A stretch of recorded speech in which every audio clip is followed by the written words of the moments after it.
तो बड़ा आज केमिकल काइनेटिक्स का जो है वो इंटीग्रेटेड रेट इक्वेशन करने वाले हैं हम लोग जीरो ऑर्डर रिएक्शन के लिए।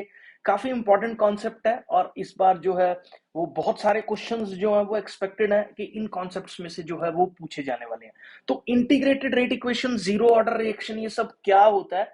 तो आप लोग अपने दिमाग में एक चीज कंसीडर कर लो।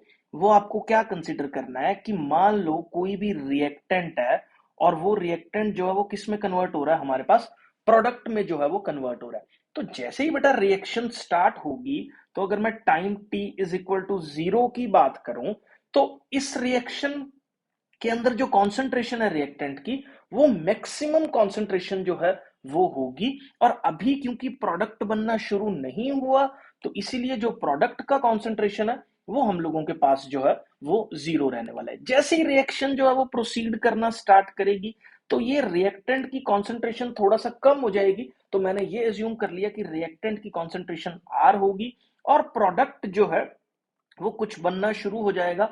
तो प्रोडक्ट की कॉन्सेंट्रेशन हम लोगों ने जो है वो पी ले ली। अब इसी के साथ हम लोग एक कॉन्सेप्ट जो है वो डिफाइन करते हैं, that is a rate of reaction. तो अगर मैं रेट ऑफ रिएक्शन की बात करूं, तो हम लोग इसको कैसे डिफाइन करते हैं कि कितना चेंज हुआ कॉन्सेंट्रेशन के अंदर, किसकी, रिएक्टेंट की कॉन्सेंट्रेशन के अंदर जो है वो हम लोगों के पास कितना चेंज हुआ पर यूनिट टाइम जो है यहाँ पे रहता है। तो यहाँ पे जो रेट है बेटा जी, वो हम लोग कैसे डिफाइन करते हैं?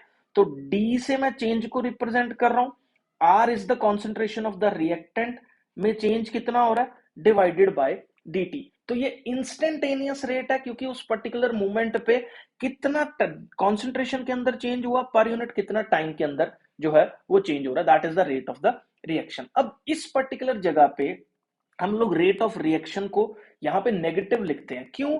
क्योंकि बेटा जी जो रिएक्टेंट हैं, उन रिएक्टेंट्स की कॉन्सेंट्रेशन जो है वो टाइम के साथ साथ जो है वो हम लोगों के पास डिक्रीज कर रही है। तो इस डिक्रीज का जो रेट है वो यहाँ पे हम लोग नेगेटिव लेते हैं, ताकि रेट वाली पूरी क्वांटिटी जो है वो हम लोगों के पास एक पॉजिटिव क्वांटिटी जो है वो आ जाए। कैसे? क्योंकि डी आर जो है वो क्योंकि कॉन्सेंट्रेशन डिक्रीज कर रही है तो नेगेटिव होगा। अब नेगेटिव इंटू नेगेटिव हम लोगों के पास मैथ्स में जो है वो पॉजिटिव रहता है। तो इसीलिए हम लोगों ने जो है वो यहाँ पे minus D R by D T जो है वो लिख दिया, that is the rate of the reaction. अब मैं अगले पेज पे जो है वो आपको एक समझाऊंगा कि अगर rate of the reaction which is minus D are का कॉन्सेंट्रेशन में चेंज बाय डी टी का कॉन्सेंट्रेशन में चेंज हो, वो अगर जो है वो डायरेक्टली प्रोपोर्शनल टू रिएक्टेंट की कॉन्सेंट्रेशन जीरो।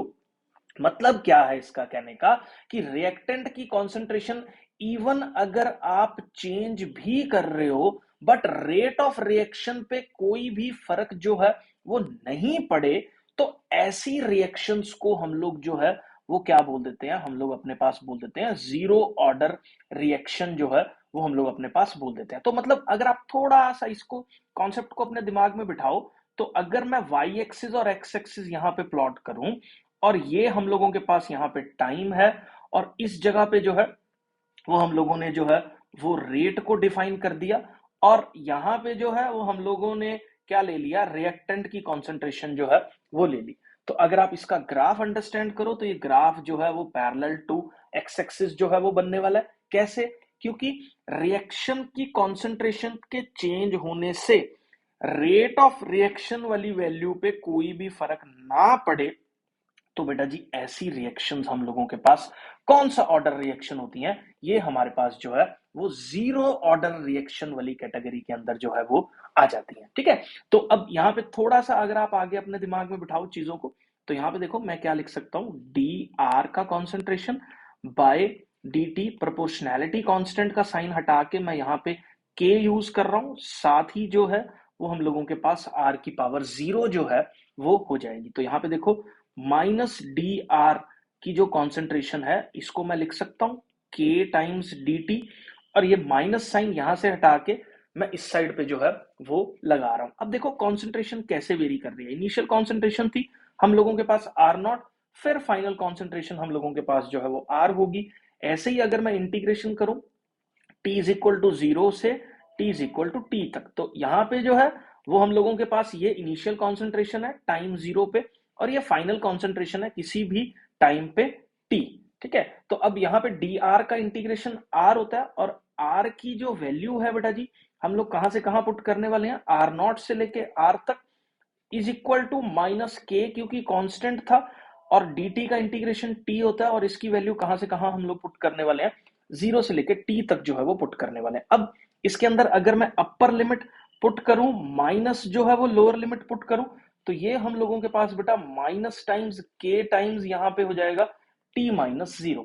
तो यहां से बेटा जी r माइनस आर नॉट की जो वैल्यू है वो हम लोगों के पास हो जाएगी kt के बराबर, और आर की वैल्यू जो है वो हम लोगों के पास हो जाएगी minus K T plus R naught जो है वो हम लोगों के पास जो है वो एक पर्टिकुलर आर की वैल्यू जो है वो हम लोगों के पास हो जाएगी। तो किसी भी टाइम टी पे अगर मेरे को कॉन्सेंट्रेशन निकालनी हो कि रिएक्टेंट कितना बचा हुआ है, किस केस के अंदर बेटा जी, एक जीरो ऑर्डर रिएक्शन के केस के अंदर, तो ये पर्टिकुलर इक्वेशन जो है वो मैं यूज करता हूं।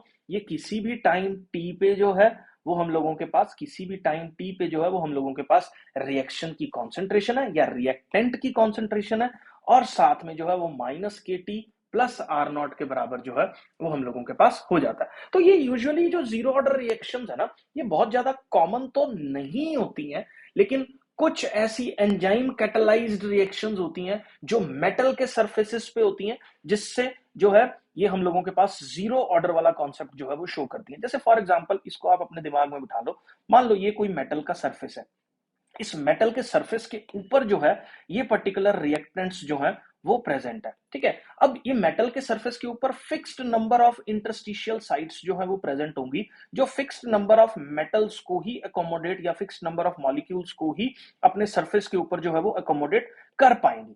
अब अगर इवन मैं रिएक्टेंट, ये जो मैंने यहाँ पे डॉटेड लेजर पेन से जो है वो शो कर रखे हैं, इसकी कॉन्सेंट्रेशन बढ़ा भी दूं, तो भी जो है वो रेट ऑफ रिएक्शन कांस्टेंट रहने वाला है, क्योंकि इसके लिए fixed number of sites available है। कॉन्सेंट्रेशन बढ़ाने से ये अकोमोडेट नए प्लेसेस पे तो नहीं हो पाएगा, क्योंकि नए प्लेसेस एग्जिस्ट ही नहीं कर रहे हैं। तो इसका मतलब रिएक्टेंट की अगर मैं कॉन्सेंट्रेशन एक लिमिट के बाद अगर चेंज कर भी दूं, तो भी मॉलिक्यूल्स जो है वो रेट पे कोई इंपैक्ट नहीं करने वाले, क्योंकि रेट को इंपैक्ट करने वाले ये फिक्स्ड नंबर ऑफ साइड्स हैं जहां पे जो मॉलिक्यूल है वो आपस में क्या कर रहा है, रिएक्ट कर रहा है। तो इसीलिए ऐसे ऑर्डर रिएक्शंस को जो कि इंडिपेंडेंट ऑफ द कॉन्सेंट्रेशन है, मतलब कॉन्सेंट्रेशन को अगर इवन आप वेरी भी कर रहे हो तो भी जो रेट पे कोई रत्ती भर भी इंपैक्ट जो है वो ना हो, ऐसी रिएक्शंस को हम लोग जो है वो अपने पास जीरो ऑर्डर रिएक्शन जो है वो बोल देते हैं। अब जीरो ऑर्डर रिएक्शन के अंदर ना बेटा जी एक बहुत ज्यादा इंपॉर्टेंट कॉन्सेप्ट रहता है, जिसको हम लोग क्या बोलते हैं, हाफ लाइफ। हाफ लाइफ का मतलब क्या है कि अगर मैंने आर नॉट रिएक्शन की कॉन्सेंट्रेशन से स्टार्ट किया, अब रिएक्शन की कॉन्सेंट्रेशन जो है या रिएक्टेंट की कॉन्सेंट्रेशन जो है वो आर नॉट बाई टू हो जाए, मतलब आर नॉट से आर नॉट बाई टू होने की जो जर्नी है उसमें कितना टाइम लग रहा है, ठीक है, उस पर्टिकुलर टाइम को कैलकुलेट करने के लिए हम लोग उसको हाफ लाइफ जो है वो बोल देते हैं। तो अब देखो, अगर मैं जनरल इक्वेशन की बात करूं बेटा जी, तो जनरल इक्वेशन हम लोगों के पास क्या है, R T that is equal to minus K T plus R naught जो है वो मेरी जनरल कॉन्सेंट्रेशन है। अब क्योंकि रिएक्टेंट की किसी भी टाइम टी पे जो कॉन्सेंट्रेशन है वो हम लोगों के पास क्या होगी है, हाफ हो चुकी है। अब ये आर टी की जगह ऊपर वाली इक्वेशन में मैं R naught by two put करने वाला हूं, that is equal to minus of K T plus R naught जो है वो यहाँ पे रहने वाला है। यहां से अगर आप सॉल्व करोगे तो kt की वैल्यू मेरे पास R naught minus R naught by two हो जाएगी, which is equal to R naught by two. और यहां से अगर मैं टाइम की वैल्यू कैलकुलेट करूं बेटा जी, तो टाइम जो है वो R naught by two times के बराबर जो है वो हम लोगों के पास आ जाएगा। अब इसी चीज को जो है वो हाफ लाइफ बोल देते हैं, और इसको हम लोग टी ऐसे हाफ से रिप्रेजेंट करते हैं। वैल्यू किसके बराबर होगी, initial concentration bye two times के हम लोगों के पास जो है वो कांस्टेंट है रेट ऑफ रिएक्शन का, और ये हम लोगों के पास जो है वो इसकी हाफ लाइफ यहाँ पे हो जाएगी। अब सबसे इंपॉर्टेंट पॉइंट क्या जानने वाला है कि half life for zero order reaction is directly proportional to the concentration की वैल्यू, क्योंकि ये तो कांस्टेंट है। तो यहाँ पे मैं इस चीज को लिख देता हूं कि जो टी हाफ है बेटा जी वो हम लोगों के पास जीरो ऑर्डर रिएक्शन के लिए कॉन्सेंट्रेशन ऑफ द रिएक्टेंट पे डिपेंड कर रहा है। जितनी ज्यादा कॉन्सेंट्रेशन ऑफ द रिएक्टेंट हम लोग लेंगे, उतना ज्यादा टाइम लगेगा उस पर्टिकुलर कॉन्सेंट्रेशन को आधी होने में, तो इसी को जो है वो हम लोग हाफ लाइफ इसका पर्टिकुलर का जो है वो बोल देते हैं। और अगर इस पर्टिकुलर केस में जीरो ऑर्डर रिएक्शन के केस में, मैं यहाँ पे अगले पेज पे जो है वो इसको लिख देता हूँ। हम लोग जीरो ऑर्डर रिएक्शन के केस में जो है वो D R by D T को हम लोगों ने जो है वो K times concentration of the reactant की पावर जीरो किया था। तो अगर मैं के की यूनिट, जो कि हम लोगों के पास एक कांस्टेंट है, अगर इस पर्टिकुलर रेट कांस्टेंट जिसको हम लोग बोल देते हैं, तो यहाँ पे मैं इसको लिख देता हूँ, इट इज रेट कांस्टेंट। ये हम लोगों के पास क्या है, रेट कांस्टेंट है, जिसको हम लोग छोटे वाले के से रिप्रेजेंट कर रहे हैं। इसकी यूनिट क्या होगी, देखो ये minus D R by D T है। D R is the change in concentration. Concentration हमेशा या तो मोलैरिटी में रिप्रेजेंट करते हैं और टाइम को हमेशा हम लोग सेकंड में रिप्रेजेंट करते हैं। तो यहां से के की यूनिट जो है वो एक तो मोलैरिटी पर सेकंड होने वाली है, या मोलैरिटी नहीं लिखना तो इट इज मोल पर लीटर पर second is the unit of rate constant. के जो है वो हम लोगों के पास यहाँ पे है।